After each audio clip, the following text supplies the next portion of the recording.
창세기 3장 8절에서 12절까지 보십니다. 8절.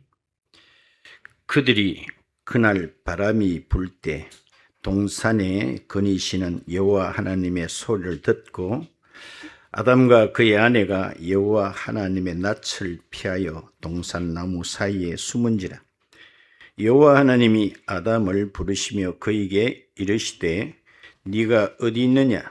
이르되 내가 동산에서 하나님의 소리를 듣고 내가 벗었으므로 두려워하여 숨었나이다. 이르시되 누가 너의 벗었음을 네게 알렸느냐? 내가 네게 먹지 말라 명한 그 나무 열매를 네가 먹었느냐? 아담이 이르되 하나님이 주셔서 나와 함께 있게 하신 여자 그가 그 나무 열매를 내게 주므로 내가 먹었나이다. 아멘. 할렐루야. 이 아침 어떻습니까? 세상에서는 가장 귀하고 복된 시간 옳습니다. 서로 간에 인사 나눕시다. 하나님께서 당신을 사랑하십니다. 당신을 보니 살맛이 납니다. 잘 돼가고 있습니다. 이 아침에 좋은 일이 생깁니다. 말한 대로 됩니다. 아멘. 어떤 교회의 목사님이 설교 중에 이런 말씀을 하셨어요. 여러분, 5월달은 가정의 달입니다. 어린이날도 있고 어버이날도 있고 21일은 부부의 날도 있습니다. 그러므로 가정이 먼저 화목해야 됩니다. 그러니까 저 뒤에 앉았던 사모가 마리사. 그러니까 교인들이 뒤를 한번 또 쳐다보는 거예요. 또 목사님이 이어서 남편들은 아내를 사랑해야 됩니다. 하니까 뒤에 또 사모가 하는 말이 마리사. 그래서 성도들은 앞을 한번 쳐다봤다가 뒤를 한번 쳐다봤다가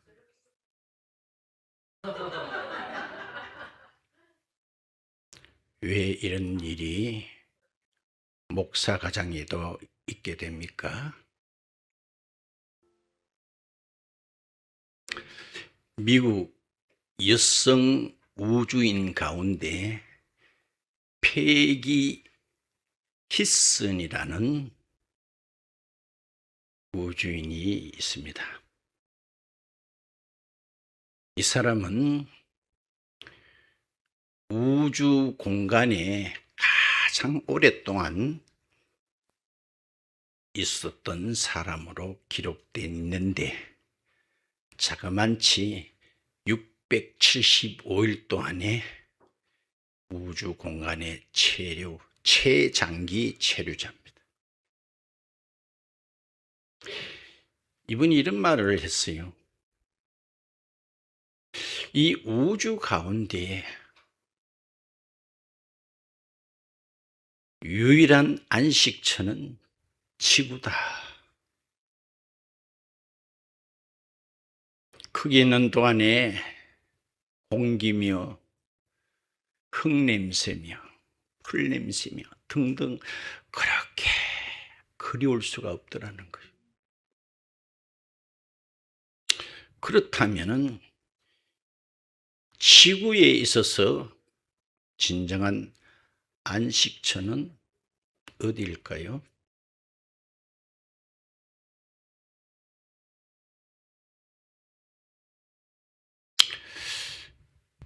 우리가 좋은 곳에 여행을 간혹 가는 일이 있습니다만 되게 이런 말이에요. 한 일주일만 지나면 아무리 좋은 곳이라도 집 생각난다 그래요.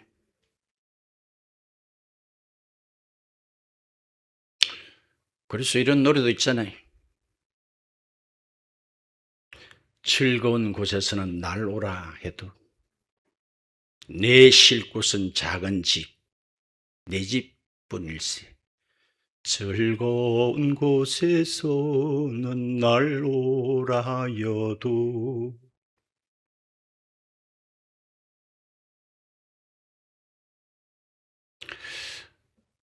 오늘 본문에 인류 최초의 가정이 소개되고 있습니다. 남편은 아담이요 그의 아내는 하와로서.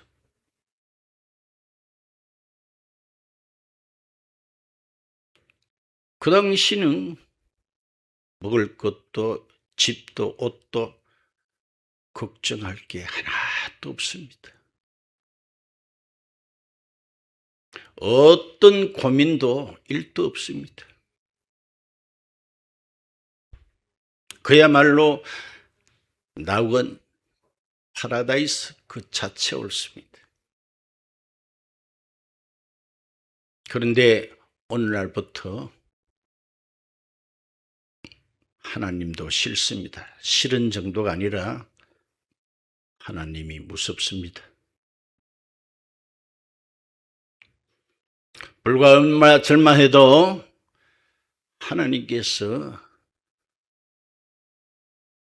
하와를 그의 배필로 주었을 때 아담은 눈이 희둥거려지면서 이는 내 뼈 중에 뼈요 살 중에 살이라고 했던 사람이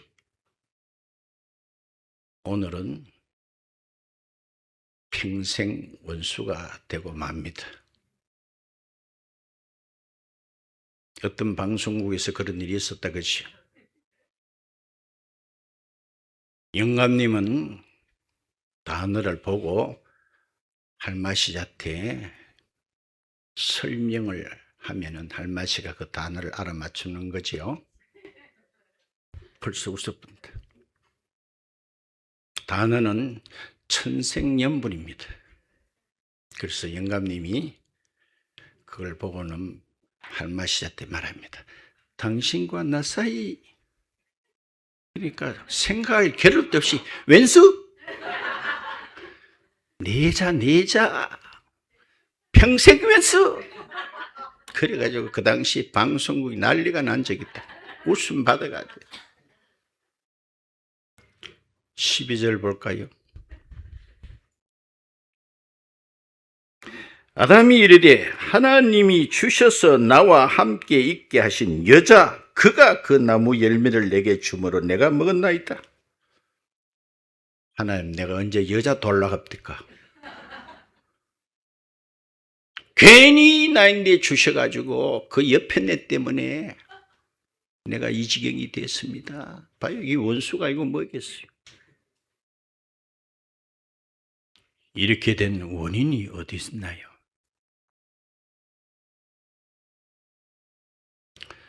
4절 한번 볼까요? 5절 볼까요? 너희가 그것을 먹는 날에는 너희 눈이 밝아져 하나님과 같이 되어 선악을 알 줄 하나님이 아심이니라. 마귀 사단이라는 게 있구나. 참 믿는 사람들은 행복합니다. 세상 사람에게는 마귀 사단이 수금 갑니까? 코끼 가지고 끌려가면서도 그 가는 줄 압니까? 성경은 분명히 마귀가 사단이 야가 한 말이 뭡니까? 너도 요것만 똑 따먹으면 하나님과 같이 된다. 구태여 하나님으로부터 통제를 받고 살 필요가 굳이 뭐 있나? 너도 하나님이 된다. 이게 보통 말 같지만은 한번 깊이 생각해 봐요. 오늘 현대인들은 대부분 다 따릅시다. 자기가 하나님이다. 인정하든 안 하든 하나님을 없애놓고 자기가 다 하나님 자리에 앉아 있습니다. 이 한마디는 뭐냐? 하나님의 권위를 파괴시키고 하나님의 질서를 무너뜨리는 것입니다. 그렇죠. 우리 시조의 죄가 바로 여기 있습니다. 인간은 아무리 발버둥 쳐도 인간 이하도 인간 이상도 될 수가 없습니다. 그런데 사단은 그걸 꼬드겨 가지고 하나님이 된다라고 새겼습니다. 그래요. 자, 그러므로 이 사단은 기존 제도나 질서를 무너뜨립니다. 지금 가시적으로는 공산주의는 사라진 것 같이 보이지만 그러나 본질적으로는 원리는 그대로입니다. 더 교묘하게 더 깊이 파고들고 있습니다. 이들의 핵심되는 전략이 뭘까요? 방법이 있잖아요. 기존의 제도나 질서를 무너뜨리는 것입니다.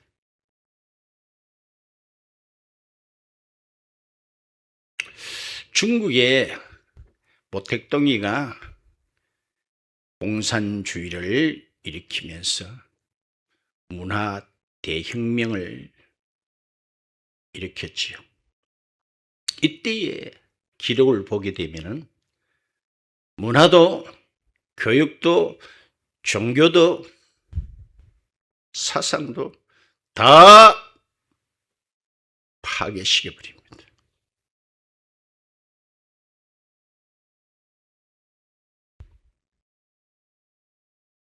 자, 권위를 무너뜨렸다 그랬지요. 한 번씩 내가 이야기하지요. 여러분들, 내 아버지가 동무가 될 수 있나요? 아바이 동무. 기존의 모든 질서 권위를 파괴해버립니다. 정교조라는 단체가 참교육, 열린 교육한다고 하면서 학생 인격 조례를 만들었습니다. 현재 여러분 학교 안에 선생님의 권위가 있습니까? 한 해도 수없이 선생님들이 자살합니다.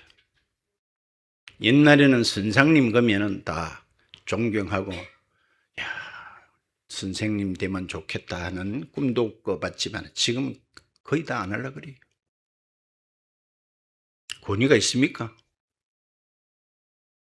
누가 무너뜨려요? 심지어 초등학교에서 어떻게 가르칩니까? 여러분들의 나나 그 현장을 잘 몰라 그렇지 들어보면 심각해요. 초등학생인데 이래요. 네 여자 하고 싶으면 여자 된다. 남과 여의 뭐요? 질서를 파괴해버립니다. 이 누가 해요? 봐요. 최초의 가정에 벌써.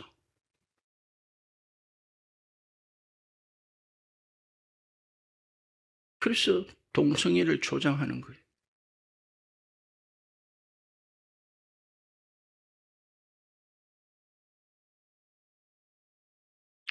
이들은 약탈을 분배로 보고 있습니다. 분배. 지금도 삼성 노조가 난리를 치고 있습니다. 속 사정은 다는 모르지만 제가 볼 때는 거의 약탈 수준입니다. 권위를 억압으로 보는 겁니다. 그래서 자기들이 거기서 해방시켜 주겠다는 거예요. 그렇다고 해서 권위 자체가 없어집니까? 문제는 그 자리에 지가 앉아 있다는 거예요. 응? 그걸 다 없애놓고는 아바이 동무가 그 자리에 앉아서 하나님 행사 하나요, 안 하나요? 그래요. 그러므로 공산주의는 하나의 시스템이나 사상이 아닙니다. 하나님을 가장 거역하는 영입니다. 그런데 오늘날 이런 이야기를 교회에서 잘 하지 않는 줄 나는 알고 있어요.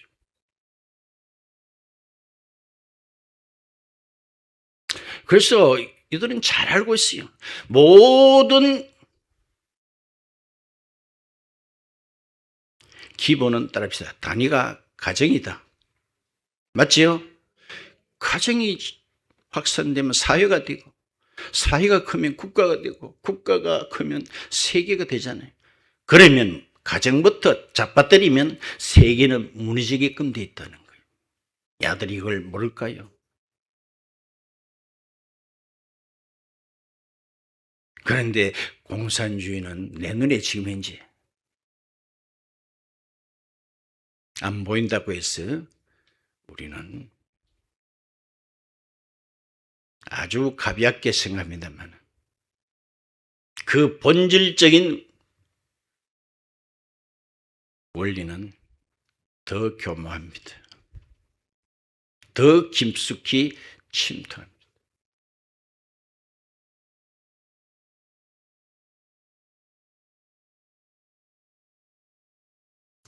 (1970년에) 엘빈 토플레라는 사람이 쓴 책인데 제목이 미래의 충격이라는 약 50년 전에 쓴 책입니다. 그때 그는 이렇게 미리 말했습니다. 앞으로는 엄청난 기술이 발달할 것이다. 50년 전쯤에 저와 여러분들이 조그만치만 이거는 완전한 컴퓨터예요. 이걸 다 초딩도 하나씩 차고 있을 줄 알았겠나요? 말이에요. 엄청난 기술이 온다. 그리고 두 번째로는 세상에는 가치관이 혼란할 것이다. 비교적 옛날에는요, 내가 손해 보더라도 내가 속한 공동체, 국가 생각했습니다. 지금은 젊은 세대는 거의 안 그렇다 그래요. 우선 내 유익, 내 취향. 우리는 그런 거 앞에 가치관이 흔들린다는 거예요.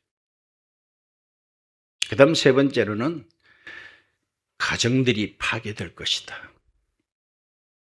그대로 됐어요. 말한 그대로. 가정의 기능들이 점점 변두리로 밀려간다는 거예요.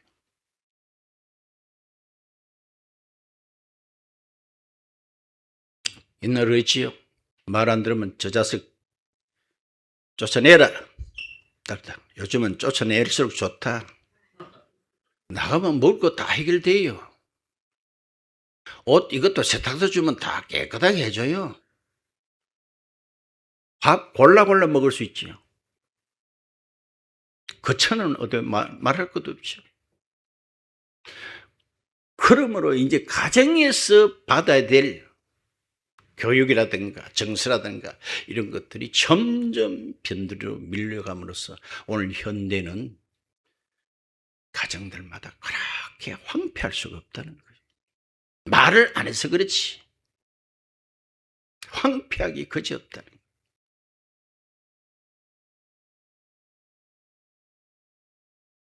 사람에게는 세 가지 터가 있다고 합니다.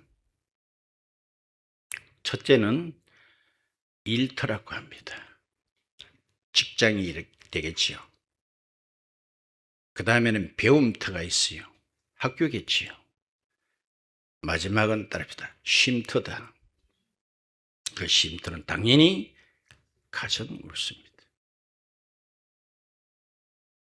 그러므로 아무리 심지어 내가 왕이라 할지라도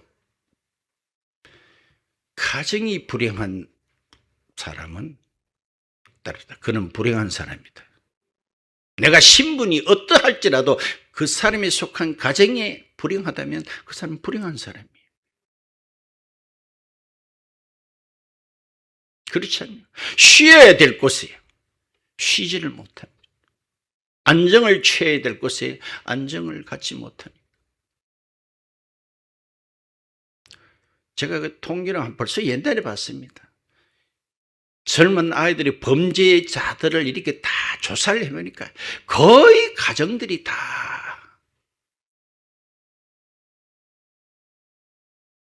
콩가루 집안 비슷하게 다 됐더라고요.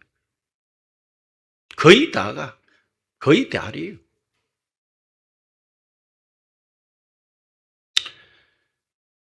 말씀을 맺도록 하겠습니다.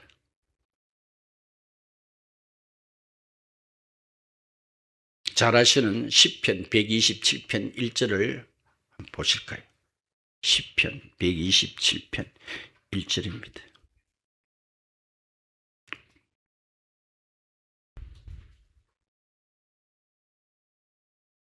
여호와께서 집을 세우지 아니하시면 세우는 자의 수고가 헛되다는 거예요. 여기 집이라는 것은 눈으로 보이는 어떤 건축물을 이야기하는 게 아니고 가정을 말합니다. 하나님께서 가정을 세워주지 않으면은 아무리 발버둥 쳐봐야 헛수고다. 아멘. 아멘. 결론이 그렇지. 하나님께서는 이 세상에 두 가지 기관을 세우셨다는 거 다 알잖아요. 첫 번째는 가정입니다. 이 가정이 무너짐으로 말미암아 하나님께서는 두 번째로 교회를 세우셨어요. 그래서 예수님이 이 땅에 오시고 교회를 세우신 목적은 따지면 가정들을 회복시키기 위함입니다. 아멘. 황폐되고 모든 질서 권위가 무너진 것을 회복시키려고 그분이 오신 거예요. 미국의 18세기에 조나단이라는 유명한 목사님이 계셨는데 후에 어떤 그 학자가 이분의 후손들을 철저히 조사를 해가지고 논문을 낸 적이 있어요. 그 후손이 한 700명 정도 되는데 일일이 조사를 했대요. 그래서 이건 내가 뭐 외우질 못하니까 읽어드릴게요.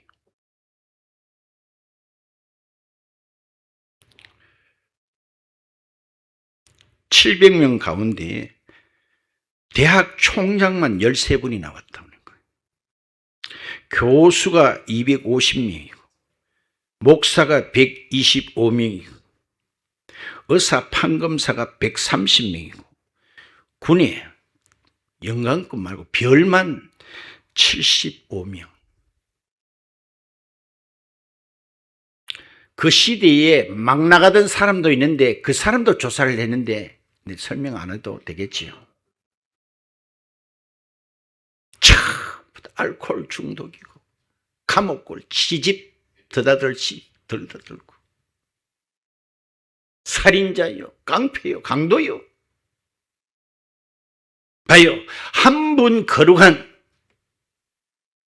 가정을 가졌을 때 그 후손들이 이렇게 목사님 뭐 판검사 의사면 다 합니까? 다는 아닙니다. 복 주신 건 맞아요, 안 맞아요? 여러분 조사를 해보면 아브라함은요 믿음의 사람이죠. 그를 통해서 42대가 믿음으로 이어집니다. 욥도 거기에 속하고 에베네도도 거기에 속하고 42대가 믿음으로 이어지고 있습니다. 옳은 가정의 달입니다. 가정의 중요성을 다시 한번 새기면서 윗대가 믿었으면 나도 참 좋을 텐데. 본인이 일대가 되면 되는 거예요. 그렇죠. 그래서 세상은 하나님이 제쳐놓고 결혼 정보 회사라고까지 이름 붙여가 될란지 모르겠어요. 하도 자기들이 짝을 못 찾으니까 결혼 정보 기관이 있어요. 거기에 내가 돈을 어느 정도 내면은 성사될 때까지 계속 선을 이렇게 봐주는 그런 정보 기관이 있죠. 수년 전인데 내가 그걸 한번 봤어요. 그 당시에 한 15년인가 그쯤 됐을 거예요. 그 당시에 1등 신랑감, 어떤 사람이 1등 신랑감인가 하니 따릅시다. 일단은 명문대학을 나와야 된다. 두 번째로 그 당시입니다. 그 당시 월급이 한 500만 원 이상이 돼야 됩니다. 요새는 500만 원 가지고 못 살지도 모르니까 한 700, 800 될지도 모르겠어요. 그 당시는 500만 원 이상 돼야 된다. 나이는 31가 적당하다. 키는 그 당시에 175cm는 돼야 된다. 이게 1등 신랑감이. 따릅시다. 그런 신랑감 만나면 행복하다. 봐요. 이 원인을 모르고 외형적으로만. 우리에게는 그런 신랑감 모두 다 못 만나서 용서서 이 지경이 됐지요.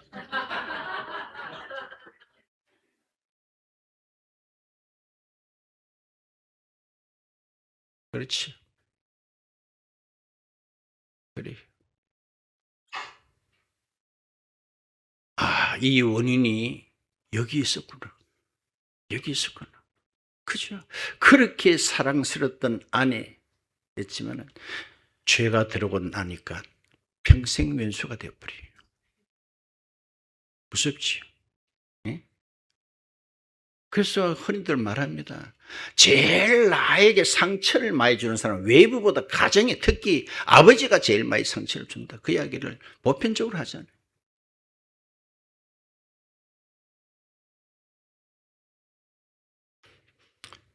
맞지요? 이것은 어떤 방법으로도 해결할 길이 없습니다. 길이 없습니다. 그렇죠? 성경은 항상 뭐요? 원인을 밝힙니다. 원인을 밝힙니다. 그렇죠? 하나님을 없애놓고 이 세상은 맞죠? 그러니까 하나님을 없애버리니까 권위가 없어져 버리잖아요. 질서가 무너져 버리잖아요. 맞지요? 응? 어떻게 아버지를 아바이 동무라고 그래? 응? 그리고 기존 질서를 다 없애놓고 보는 거예요. 남녀의 이런 어떤 분별도 이것도 없애놓고 보는 거예요. 모든 제도, 내려온 어떤 지켜온 가치관 다 허물어버립니다. 오늘 이 짓을 지금 현재 누가 하고 있어요? 그런데 교회는 그 이야기 안 합니다. 다음 달에 투표가 있어도 그런 이야기 안 합니다. 알아서 하세요. 이 짓을 현재 누가 하고 있어요? 누가 하고 있어요? 응? 어떻게 해? 짐승도 안 하는 그 짓을 그걸 법으로 인정해 주겠다고 지금도 계속 폐기시키면 그 다음에 또 올리고 또 올리고. 누가 그래 하고 있어요? 봐요. 사람이 하는 것 같아도 배후에는 사단은 짓 그대로 하고 있잖아. 맞아요, 안 맞아요?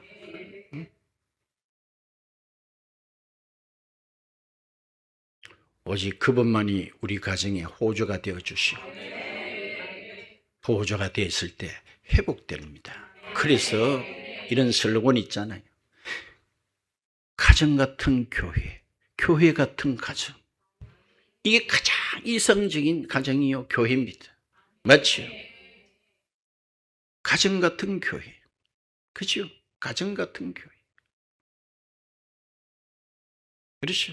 우리가 너미가 가족의 너미 아니잖아요.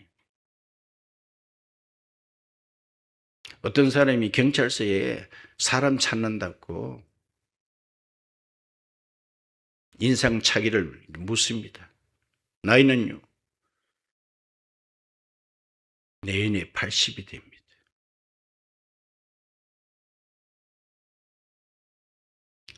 이빨은 다 빠졌고요. 머리도 없습니다. 한쪽 다리도 시원찮으니까 걷는 것도 제대로 못합니다. 그런 경찰관이 이래요. 그걸 말라고 찾습니까? 이칸다.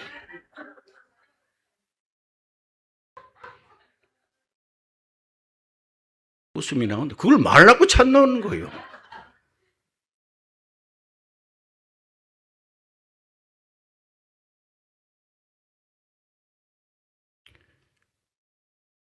가족은 피로 맺어졌습니다. 맞지요? 저와 여러분은 예수님이 보혈로 말미암아 형제 자매가 된 거예요. 피가 안 섞인 걸 형제 자매라고 부르질 않습니다. 그분의 보혈로 말로 우리는 가족 공동체가 되었습니다. 정말 가족 같은 교회 같은 가정들, 다시 한번 그분을 우리 가정에 다 호주로 모시면서 점점 더 이렇게 하나님의 나라로 아름다운 가정들로 더 변화되어가는 우리 모두 같이 되기를 축원드립니다. 아멘.